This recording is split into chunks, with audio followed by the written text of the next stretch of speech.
Hi there everyone!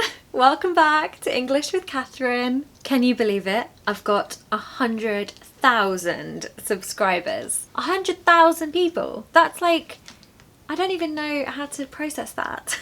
It really is so great to have you here, and I'm just so grateful for your support. Honestly, thank you 1,000, a million times. So, what have I got for you today? I bet you're thinking, well, I've got a video about Proverbs. Now, I know you guys love videos about idioms, and I'll have to tell you that I love idioms myself. I totally understand why you like them. There's something really lovely about them. The combination of words, the fact that they've been used for hundreds of years, some of them, and just the deeper metaphorical meaning of some of them is really touching.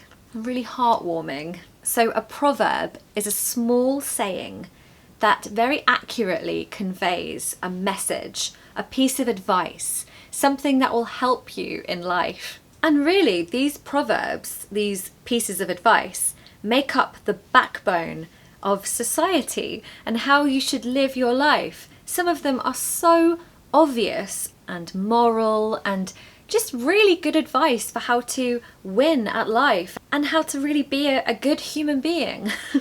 So I'm going to share 8 of the proverbs that I kind of live my life by, as in the meanings of them really speak to me. My everyday life reflects these proverbs and what they mean. So what are we waiting for? You clicked on the video to watch a video, so let's start. Number 1, practice makes perfect. What a lovely proverb. And you know, it just gives everyone hope that anyone can achieve anything, really, if you practice. So this means regular exercise of an activity or a skill can actually help you achieve perfection in that, or helps you master it. Now I'm going to share something personal with you. I've never ever been good at maths. It was my worst subject at school. I was picked on by a teacher who was just really horrible to me and used to make me do sums and fractions and percentages in front of the whole class, and I never got them right and I could never understand how to do it. My brain just doesn't work like that. I'm a creative person. I draw circles but never accurate lines. I'm just not mathematical. But the idea of being able to practice it and learn the basics so I don't struggle in life, you know, when I need to do maths, it really, really helps me to believe in myself, that if I put the work in and I practice, I will overcome this weakness, I guess. And what is the life lesson of this proverb? Well, it just reminds me to believe in myself. Number 2, all that glitters is not gold.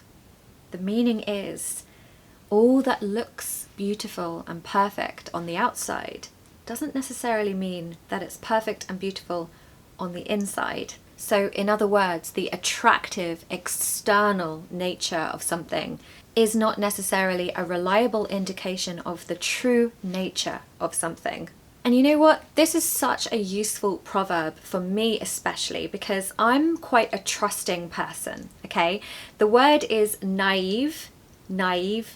I'm quite childlike in the way that I am. I see the good in people, I guess, which can be great, but can also be quite bad at times. I take after my mum with what I just told you because she's really trusting as well. In the pandemic, someone called up my mum and somehow managed to convince her to give them all of the computer passwords, absolutely every single personal detail that she had. She just gave it to them. And my dad was just like, what have you done? The computer is completely broken. Like, the whole computer was just broken because they just like hacked the whole thing. It's pretty bad. They didn't talk for a while after that. So what is the life lesson of this proverb? Well, it just reminds me to be wise. Don't trust in everything that you read. Don't trust in everything that you hear. You know, see the good in everything, but don't be tricked, okay? So, good one to remember. Not all that glitters is gold. Don't forget that. Number 3, a rolling stone gathers no moss. I love this one. If you don't stick at something, if you don't be consistent with something, you will never achieve anything great or big. And I can really relate to this because when I was much younger, I used to just dabble, we say in English, dabble in projects and start this and then start that and then give up on this and try this. And that was great, right? Because I tried lots of things. I tried lots of different jobs. I didn't know what was right for me. It took me a while to know what was the right thing for me. But back then, someone could have described me as a rolling stone, a bit of a rolling stone, which means she's just rolling along. She's not staying still long enough for moss to grow on her rock. She's just tumbling along and just not really achieving anything. I mean, I did achieve things, you know. I was a high achiever. No, I wasn't. But yeah, it was definitely my lifestyle. I was quite a wild person. I liked to have lots of experiences and I didn't necessarily want to do what everyone else was doing at that time. So what is the life lesson for this? Well, it just reminds me to be consistent, to stick at things. Number 4, all things must pass. I love this one. It's so comforting. If you're ever going through a bad time, a difficult time, you know that it will pass. It has to. The passage of time takes place and things do come to an end. And that I find a comfort, especially when times are hard. So this could be used for something big like the pandemic. I remember thinking about this proverb then. Well, it must pass. It has to. It can't stay like this forever. And thank God it didn't. Or you can use it with smaller things like last night, for example. I didn't think the night would ever end because I was in so much pain with my back. I couldn't sleep. And honestly, I was just telling myself, the night will end. The night will end and the morning will come and then I can just get up and take painkillers and just try and forget that the night happened. So what is the life lesson of this proverb? Well, it reminds me to be brave. Nothing lasts forever. Things will pass. It will get easier. Be brave. Keep smiling. Number 5, to go the extra mile. What a great one. This means to put in the extra effort. So you think you've done a good job? Well, try again. Go a little bit further and then you really will have done a really good job. And for me, this proverb relates to relationships. So being a good sister, being a good girlfriend, being a good daughter, being a good friend, of course. If you go the extra mile for someone, they will probably go the extra mile for you. And it's just how life works. For example, for my sister's hen party the other weekend, I really went the extra mile. I did so many things to make it special for her and it felt great, honestly. So what is the life lesson of this proverb?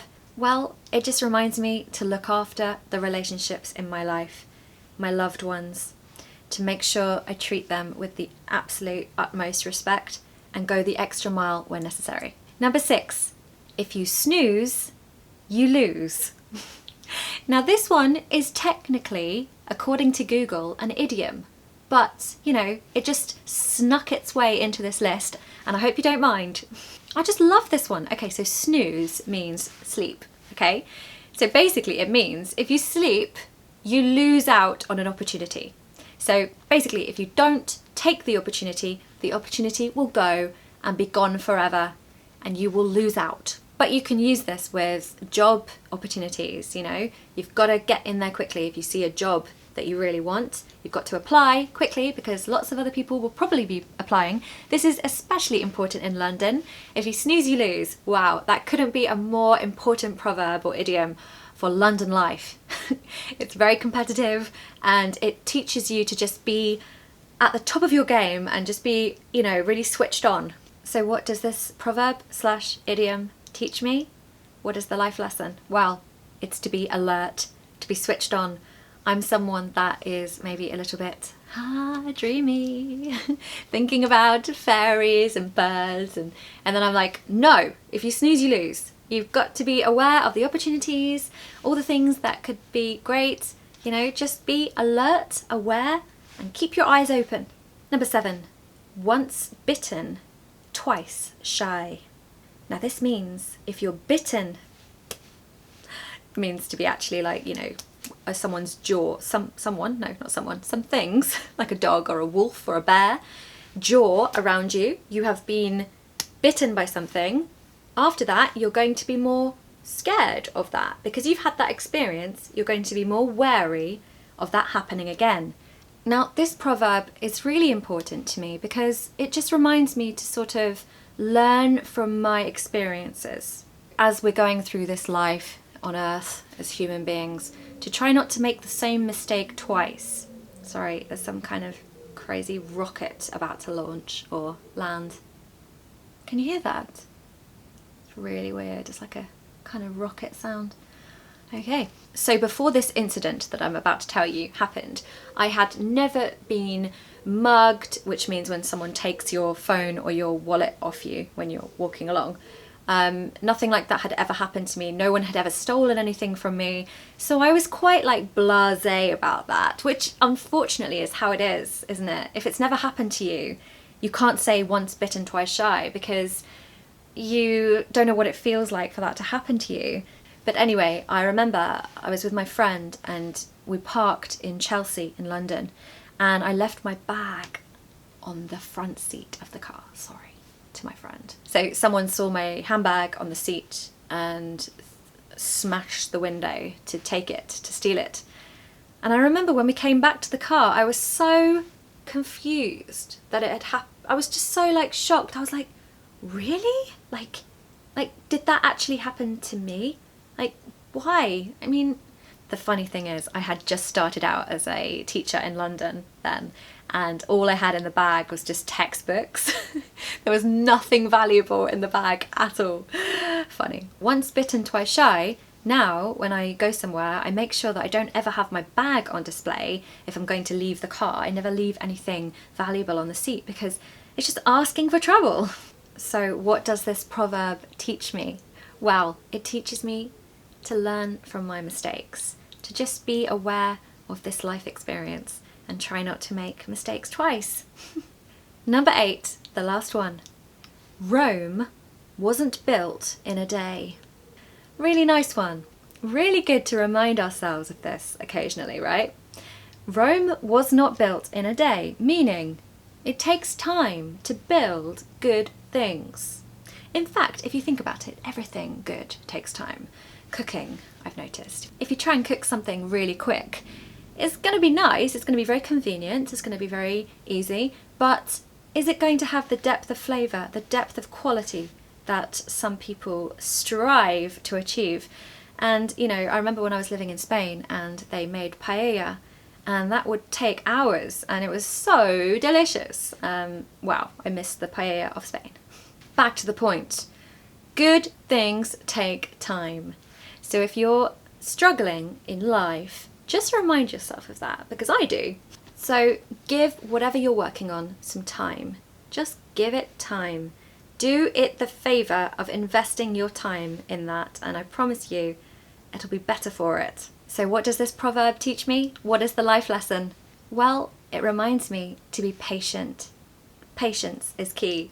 We've reached the end of the video, guys. Sad times. I hope you enjoyed it. A little bit different, kind of. I mean, I was doing quite a few idiom videos before, and I do love them. So I've returned to what I love a lot, and I hope you loved it. Let me know in the comments below which one was your favourite, and click subscribe if you haven't already. Sorry, that's so shameless, but you know, it really helps my channel. Once again, thank you so much for 100,000 subscribers. I'm so happy. And yeah, you can follow me on Instagram as well if you want. All the details are in the description box. And yeah, have a wonderful weekend, and I'll see you next Friday for another video. Bye.